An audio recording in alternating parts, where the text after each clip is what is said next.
প্রিয় অনার্সের ভাইয়ারা আপুরা, আজকে আমরা তৃতীয় অধ্যায় থেকে যে ইম্পর্টেন্ট প্রশ্নগুলো আসবে সেই ইম্পর্টেন্ট প্রশ্নগুলো সম্পর্কে সাজেশন নিব। তৃতীয় অধ্যায় থেকে মূলত প্রশ্ন আসবে, এখান থেকেও ইম্পর্টেন্ট কিছু টপিক আছে। এটা হচ্ছে যে প্রথম যে ইম্পর্টেন্ট প্রশ্নটা সেটা হচ্ছে যে ওয়ার্ড প্রসেসর কি, কয়েকটি ওয়ার্ড প্রসেসিং এর নাম। দ্বিতীয় যেটা মাইক্রোসফট অফিস কাকে বলে এবং মাইক্রোসফট অফিসের কাজ বর্ণনা করো। এই 2 নম্বর প্রশ্নটা মোস্ট ইম্পর্টেন্ট। এটা আবার বিভিন্নভাবে আসতে পারে, সংক্ষিপ্ত বা অতি সংক্ষিপ্ত, অর্থাৎ শর্ট কোশ্চেন এবং ব্রড কোশ্চেন উভয় কোশ্চেনে। 3 নম্বর হচ্ছে ডকুমেন্ট সংরক্ষণ করা ধাপ সমূহ বর্ণনা করো। প্র্যাকটিক্যাল রিলেটেড প্রশ্নের মধ্যে এই প্রশ্নটি মোস্ট ইম্পর্টেন্ট। 4 নম্বর হচ্ছে রিপ্লেস ও ফাইন্ডের মধ্যে পার্থক্য লিখো এবং 5 নম্বর হচ্ছে হাইপারলিঙ্ক কি, এর প্রকারভেদ ও গুরুত্ব আলোচনা করো। মূলত 3 নম্বর অধ্যায়, তৃতীয় অধ্যায় থেকে এই কনসেপ্টগুলো মোস্ট ইম্পর্টেন্ট। অলরেডি কিন্তু আমি এই ক্লাসগুলো আপলোড করেছি। এর পরবর্তী ক্লাসে এই ক্লাসের প্রশ্নের সমাধান, যে প্রশ্নগুলো এখানে দিয়েছি সেই সমাধানগুলা আমরা আলোচনা করব। অলরেডি আমাদের তৃতীয় অধ্যায়ের যে অনশিট ক্লাস আছে সেখানে কিন্তু আপলোড করেছি এবং যারা শিটটি সংগ্রহ করেছেন তারা কিন্তু এই প্রশ্নগুলোর উত্তর অলরেডি পড়েছেন। যারা এখনো শিটটি সংগ্রহ করেননি, আপনারা বোরিং হয়ে গেছেন এই কথা শুনতে, কিন্তু একই কথা বারবার বলছি কারণ শিট পড়লে এখানে গোছালোভাবে লেখা।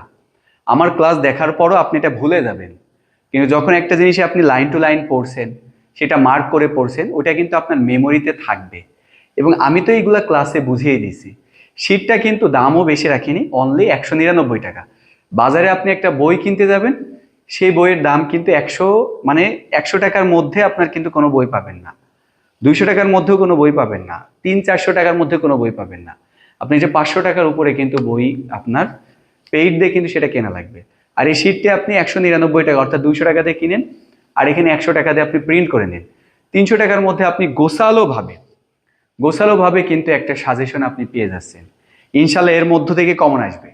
যদি কমন না আসে, আপনারা পরীক্ষার পরে রিফাত একাডেমি রিফাত ভাইয়ের মধ্যে আমাদের রোস্ট করেন যে স্যার তো অনেক বড় বড় কথা বলছিল, এর মধ্য থেকে আসেনি।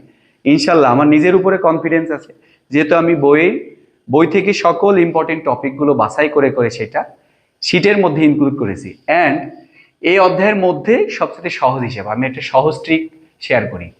এই অধ্যায়ের মধ্যে মূলত এই টপিকগুলাই আছে, এই টপিকের বাইরে কোনো টপিক নাই।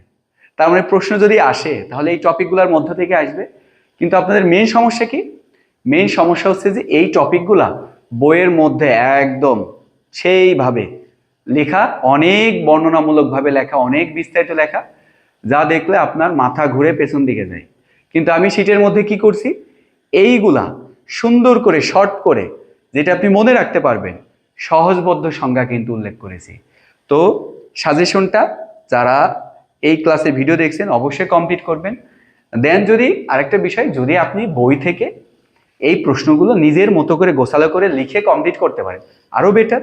আমার শিট সংগ্রহ করা লাগছে না, আপনি বই থেকে আমার এখান থেকে সাজেশন নেন, সাজেশনের স্ক্রিনশট নেন, নেওয়ার পর এইগুলাই আপনি বইয়ের মধ্যে থেকে খুঁজে খুঁজে ওইগুলা খাতায় লিখে দেন, নিজে ওইটা কমপ্লিট করেন। এনাফ। ভালো থাকবেন। পরবর্তী ক্লাসে থাকছে তৃতীয় অধ্যায়ের এই প্রশ্নগুলারই সমাধান।